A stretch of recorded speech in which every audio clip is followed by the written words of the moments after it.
बोलिए वृंदावन बिहारी लाल की जय। धर्मानुरागी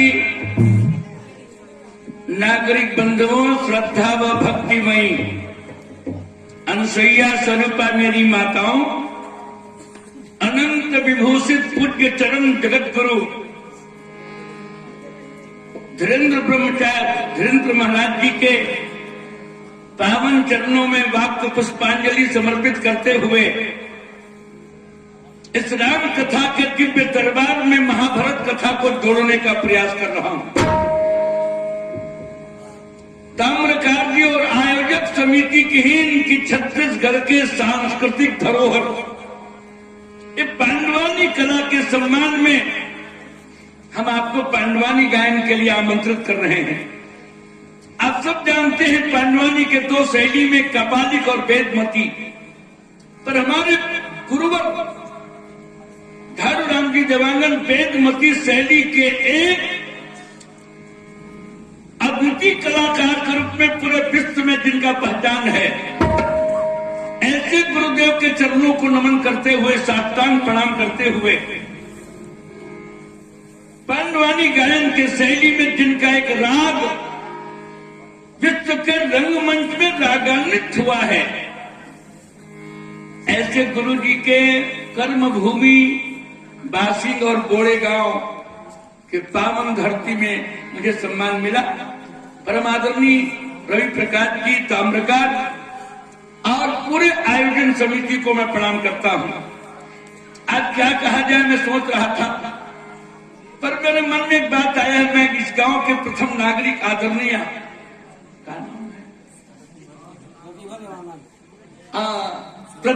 प्रतिभा देवांगन को मैं बहुत ही सम्मान करता हूं, जिन्होंने हमारे आगमन पर काफी हर्ष का अनुभव करते हुए आपने मुझे सम्मान दिया है। समाज सेविका के रूप में जिनका एक पहचान है, ऐसे बेटी प्रतिभा देवांगन को भी मैं साधुवाद ज्ञापित करता हूं। और ये लगातार ये 3 दिन, आज तीसरा दिन है लगा, राम कथा के समागम में, संत समागम में आपके मन एकाग्र हो चुके हैं। रागी भैया हमारे रामायण में एक बात कही, हाँ भाई, गिरजा संत समागम सबन लाभ कछुआ, बिनु हरि कृपा गावही वेद पुराण। भगवान भोले बाबा कहे पार्वती जी, संत समागम से बढ़कर दुनिया में और कोई लाभ नहीं है। हाँ भाई, एक अद्भुत वक्ता के नाम में सतगुरु कबीर साहब के नाम सुने रहे। कबीर साहब एक दिन उदास होके बैठे रहे।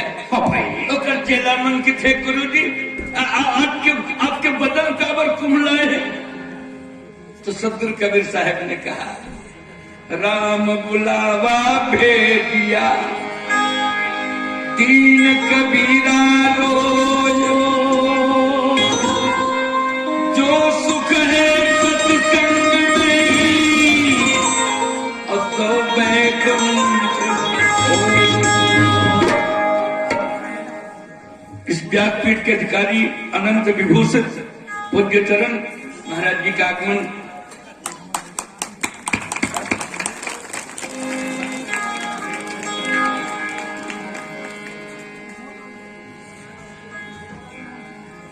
आसन छोड़ना पड़ेगा गुरुदेव, आसन छोड़ प्रणाम करने आ जाता हूँ, अच्छा नहीं लगेगा ना।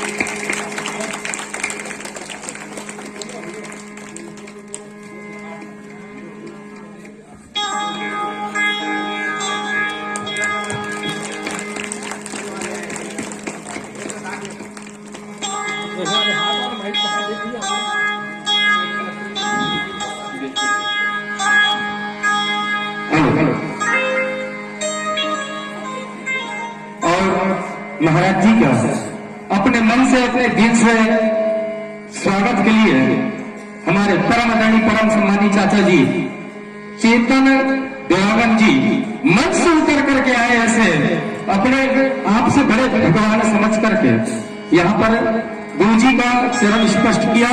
बहुत बहुत धन्यवाद आपका। और मैं आपका कार्यक्रम कहीं नहीं देखा था चाचा जी, पहले बार YouTube के माध्यम से मैंने सर्च मार करके इस कार्यक्रम को देखा। उसके बाद अभी लगभग पासिंग में 15 से 20 दिन पहले कार्यक्रम हुआ, उसमें रूपू जैन भाई और मैं दोनों गए थे। मेरे को इतना मन भा गया कि पूछो मत। तो मैंने सोच लिया कि उसी दिन यह कार्यक्रम रामकथा के आयोजन हो या भी गायत्री माँ गायत्री के यज्ञ हुआ उसमें कराना है करके। तो मैं चाहूंगा गुरु जी से कि 2 शब्द आशीर्वचन के रूप में आप अपने शिष्य को देने का अपार कष्ट करेंगे।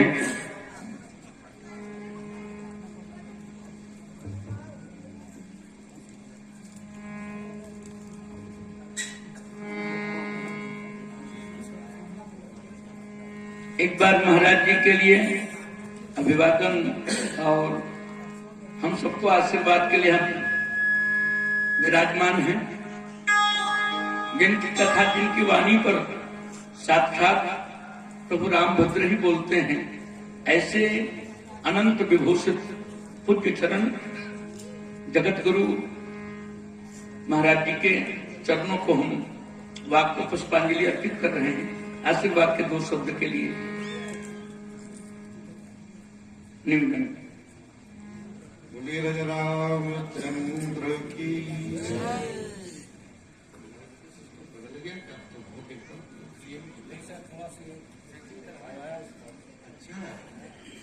हमसे दुश्मनी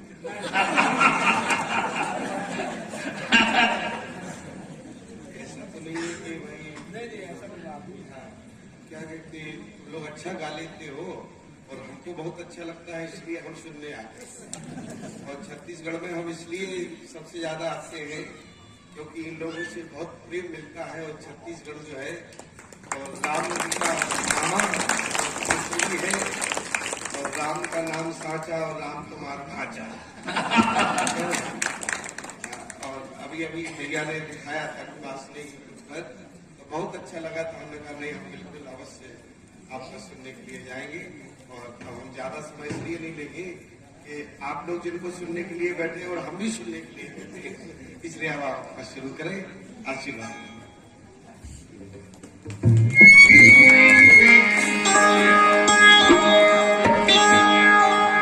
आइएगा। महाराज जी के सुभाषिष प्राप्त करते हुए मुझे बड़ा ही संकोच है कि समुन्दर के सामने एक गगरी पर ये बात मुझे स्मरण में आ गया। महाराज जी गोस्वामी जी महाराज की पंक्ति, एक बार त्रेता जुग माही शंभु गए कुंभजन सिपाही, संग सती जननी भवानी पूजी ऋषि अखिलेश्वर जानी। राम कथा के समुद्र गगरी के पास आ रहे हैं। पर अगस्त तो महाराज ने धन्य का अपने जीवन में धन्यता का अनुभव करते हुए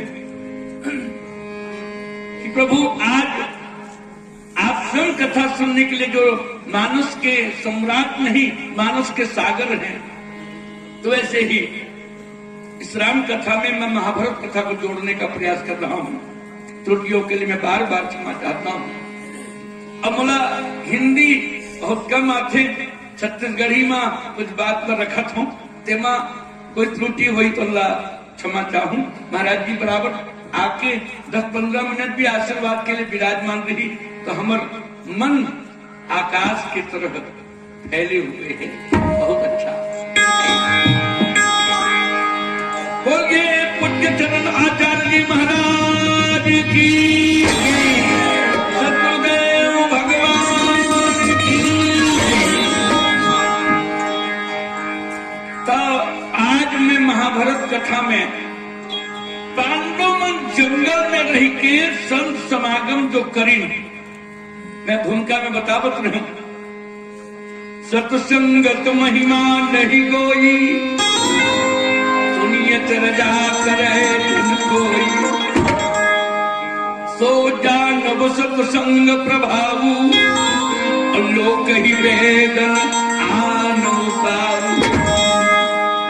एक लंका के लंकनी भी ऐसे सत्संग को पाके कहती है कि तात सरग वर्ग सुख धरई तुलायक यंग, अरे तुलता ही सकल जो सुख लो। तो यही बात कबीर साहब ने भी ये कह दिया था कि जो सुख है सत्संग में तो वैकुंठ न होए। बोले सनक और मोक्ष छला भी निरादर करके सत्संग की महिमा। तो पांचों भाई पांडव जंगल में संत महात्मा से मिले और संत महात्मा के कैसे सेवा करे, तो उन बात का मैं अपन भाषा में रखने का प्रयास करूं। रागी भैया, यह कथा महामुनि वैश्व पैन राजा जन्मेजय के प्रति कहते हैं, महाराज मैं तुम्हारे वंशजों की पावनी कथा तुम्हारे प्रति वर्णन करके कहूंगा, जिनके सुनने सने को जन्म के पाप विनष्ट हो जाते हैं।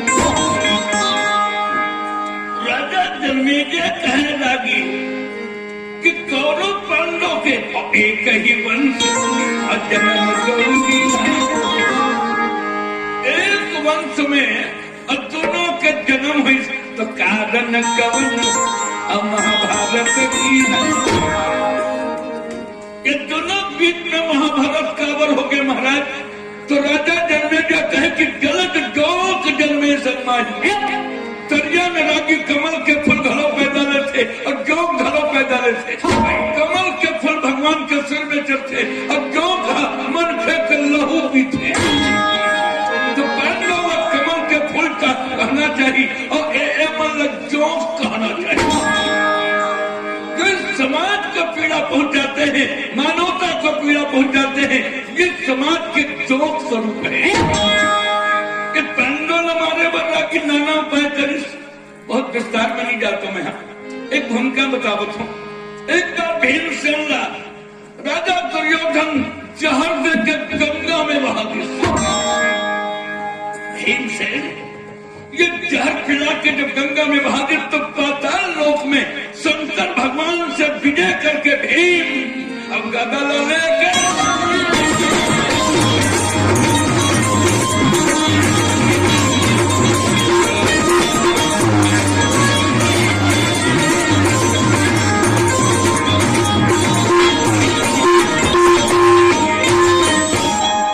गदा लेके भीम बोले और मोटा किया गया है।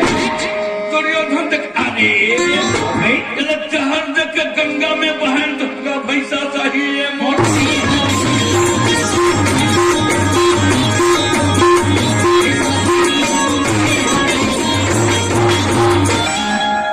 कैसन ये मोटा के आवत है तो कोनो कहिंदी जकर पर भगवान का कृपा है तो जहर अमृत होना पड़ेगा और शत्रु अमृत होना पड़ेगा।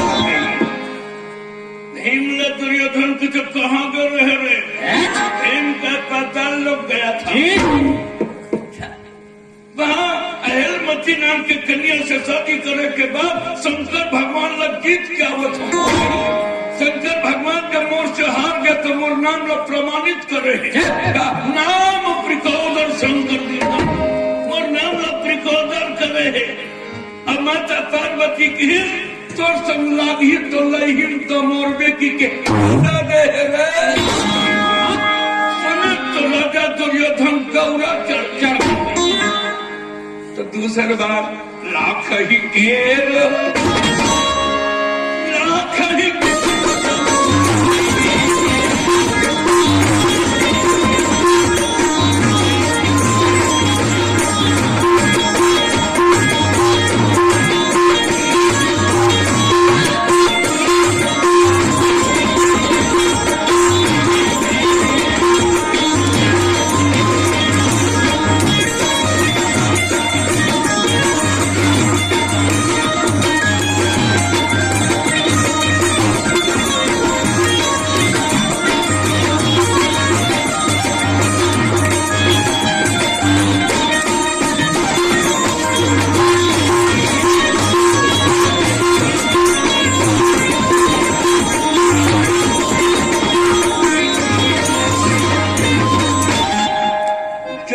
पांडोला भगवान बाके बिहारी बचा ली।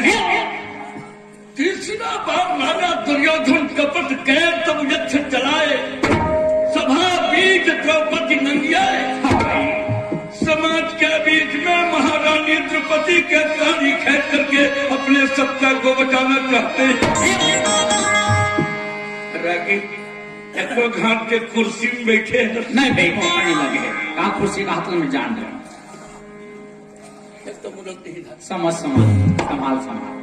अरे भाई मैं कहा था पंचायत के कुर्सी में जैसे प्रतिभा बैठे आओ, छत्तीसगढ़ में बघेल जी बैठे जी दिल्ली में मोदी बैठे, इसलिए कुर्सी में बैठे। मौका नहीं लगे कि देना पहले रागी कुर्सी बचाए बर आदमी का का करना पड़ते तो जन कुर्सी में बैठे जाना थे। आपको जाना था तभी कुछ आवाज कावर हो बैठी भी इससे।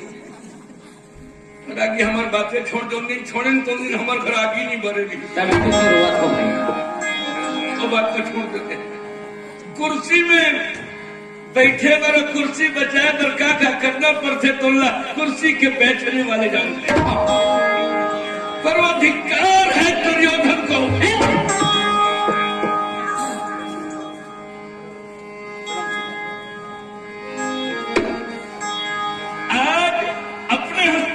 सत्ता बचाने के लिए समाज के बीच में द्रौपद कुमारी के ताली खिंचवाना चाहते हैं। कुरुपति अंबर खैच नहीं पाया,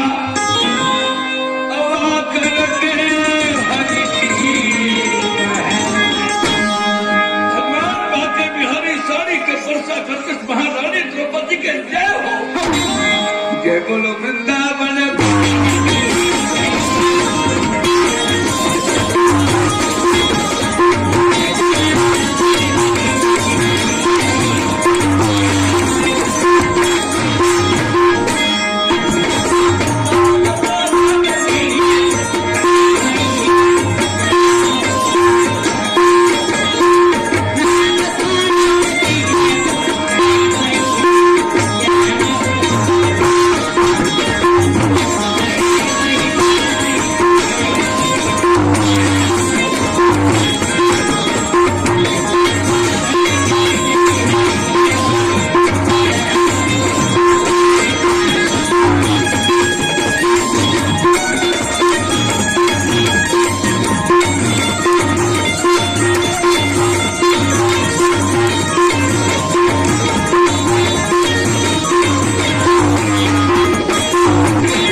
लज्जित हो गए।